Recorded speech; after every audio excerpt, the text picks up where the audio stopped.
let's talk about this first question. I think it's fair to say to start this off, Chris, I think you'll agree with this. Google Ads is changing all the time. Yep. And when I'm thinking about these questions, the way I'm thinking about them, are there some strategies that your account is missing that could take it to the next level? So the first question is that I think business owners should ask themselves after each month on Google Ads, should I be running more broad keywords on Google Ads? Chris, what do you think about that question? It's kind of bold. Yeah, you're right. And I think on the importance of that question, I assume these questions are in priority level, right? It happens to be number one just because it's number one, not because it's the most important. For the rest of my life, I'm going to wear a name tag on my shirt that says not in order of importance, just in random order Okay. to take care of that. Yeah. That'll be okay. Good. Yeah. Okay. I mean, these are just 5 questions. We'll Just five. Okay. play through them. Because Yeah. hey, these are the questions that people wonder. What do you think this is the most important one? No. Is that what you're getting at, Chris? No. I Oh, like okay. your other questions that you have here. I think they're great. I do not think this is the most important, but I absolutely think it is in the top 5. So yes, You do? Okay. I think it's a great question to ask, and we can discuss whether you should be running more broad keywords and the specifics of that. But I think it is a very important question to ask because what you're asking is, can I get more? Is there more that I can do with Google Ads that I haven't discovered yet? Is there something beyond the exact and phrase keywords that I'm running now? And beyond the deep funnel keywords. Yeah, Yeah. funnel I mean, they're keywords. deep I haven't funnel heard you say keywords. that before. Say it I all the call them time. full context keywords, also known as long tail keywords. I've never heard deep funnel keywords. Wow. Okay. There's Sorry. like a good amount of listeners, Chris, who listen to this podcast who've been listening for a long time that know you educated the world on the sales funnel strategy of keywords and high Mm-hmm. funnel, medium funnel, low funnel. Maybe Right. it's low funnel's the word you think of. Maybe Yeah. that's why you're thrown off by deep funnel. But yeah, that comes from you. So Oh. Okay. there's more to the world than just phrase and exact. And not my theory, not this and that. What I'm seeing, Chris, what I'm seeing is that something happened in the last few months, and broad keywords with max conversion bidding is working really good. And it didn't used to work very good. And that's changed. And I'm seeing it. I'm seeing it a lot. I'm seeing it across a lot of different industries. So one of the things I'm asking myself when I'm managing accounts is, do we have room for a broad keyword campaign? And what I like doing is I like doing broad keywords. I like putting on max conversion bidding with those.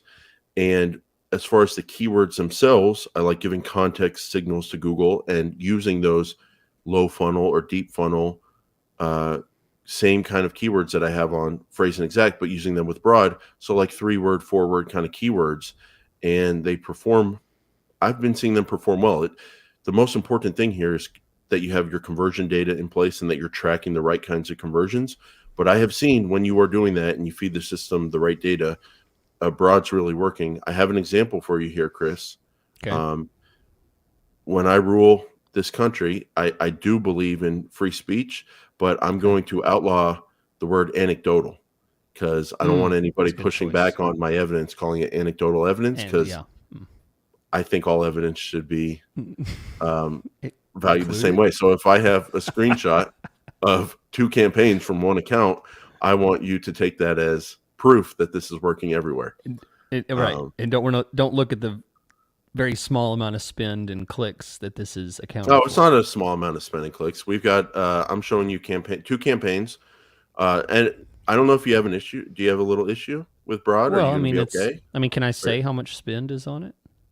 yeah, we have 2 campaigns. I mean, One it's has not a huge amount of data.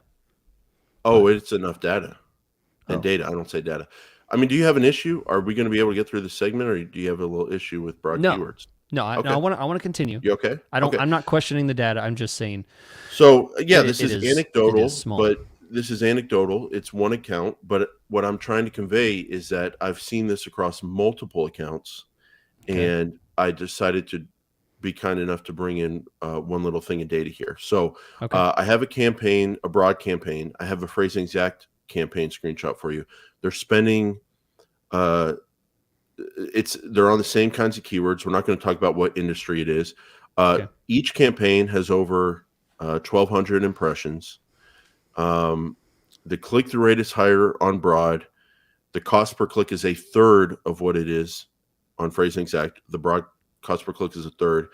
The conversion rate is 14% on broad, 17% on Phrasing Exact, and the cost per lead is about 50% lower on broad. So, Chris, when I see data like that, do I take it at face value? No, I don't. I ask myself, what is the search intent behind those broad keywords? What is the value of those conversions that came in from the broad campaign compared to the Phrasing Exact campaign? What are the search terms, to the extent we can see them, that produce those conversions on the broad campaign? But in this one example, the search terms are just as good, and the cost per lead is 50% lower. And so, given, we've been more focused on Phrasing Exact over the years, I'm rolling with these changes, and there's some things we'll talk about with broad keywords that kind of explain the better performance. But just what do you think about that data? Do you see that from time to time when you run broad, like lower cost per lead? Does the conversion rate surprise you?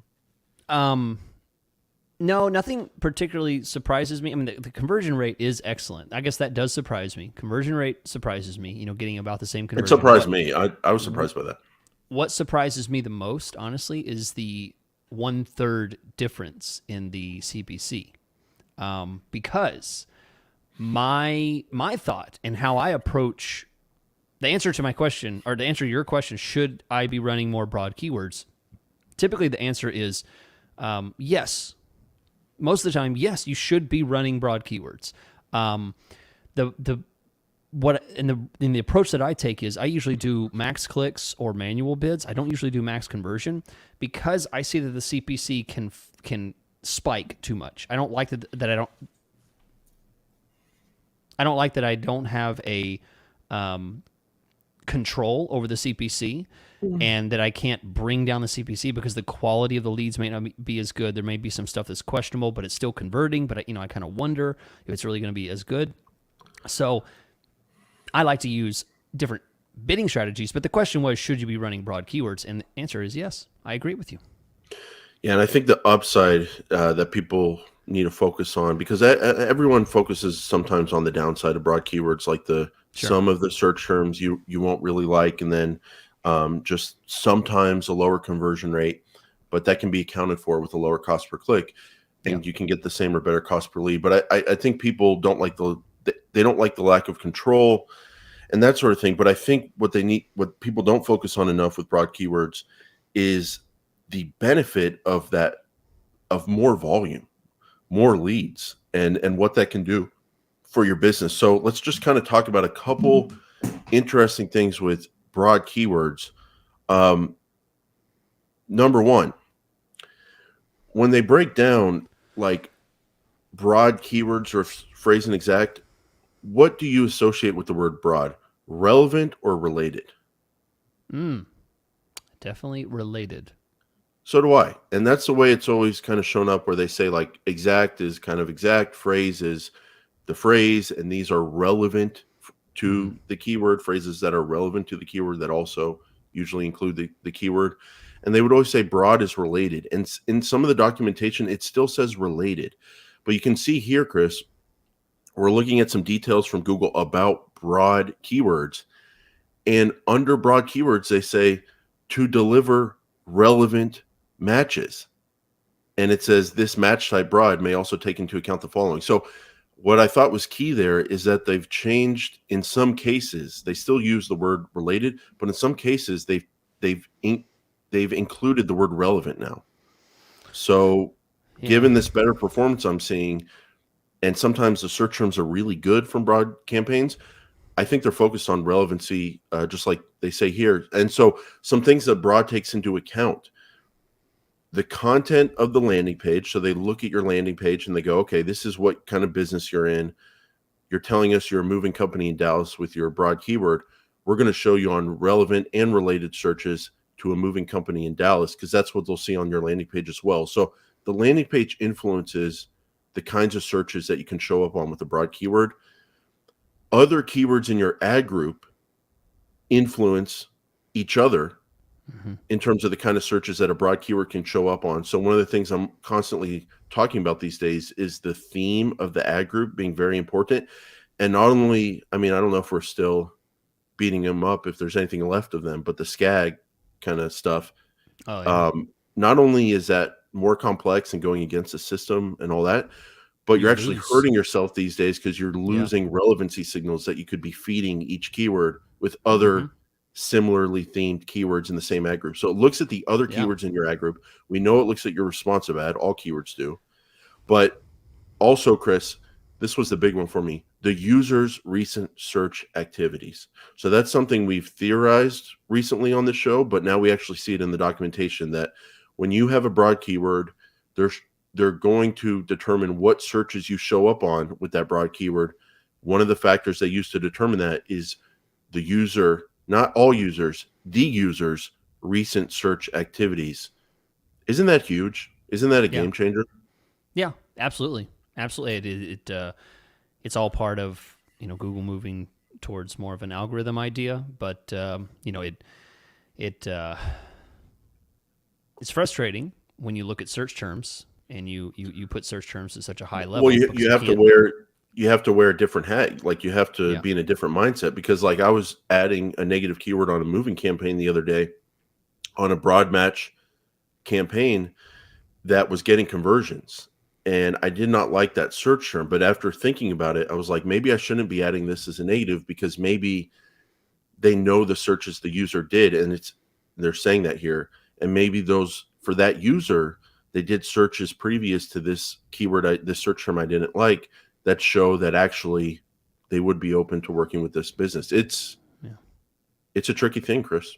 Yeah, it is. And you're right. I mean, you started the whole conversation about Google Ads is changing, top questions to ask yourself. So yeah, let's keep going. I like it.